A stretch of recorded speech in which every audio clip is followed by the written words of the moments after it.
شوق باقی داره. شوق باقی. دعوة.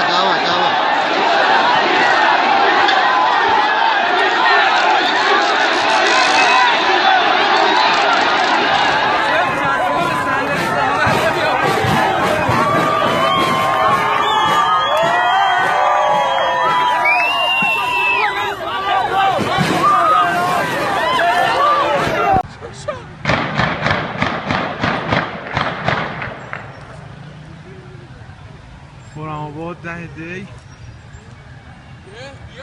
تیراندازی ماموران به سمت مردم.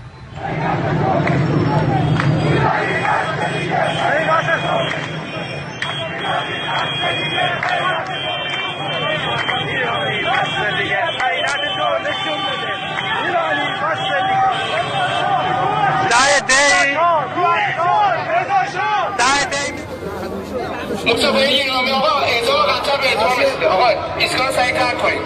مسافرین گرامی قطار نمیاد، ایستگاه ترک کنید. مسافرین گرامی توجه فرمایید. کلیه اعزام‌های قطار سمت کلادوز و ارم منتفی شده. لطفا هرچه سریع‌تر ایستگاه را ترک نمایید. آقای متحدی بالا.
استقلال آزادی جمهوری ایرانی.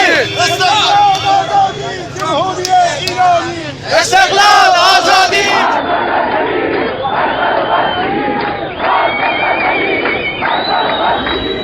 میدون هاشمیه مشهد دور تا دور میدون.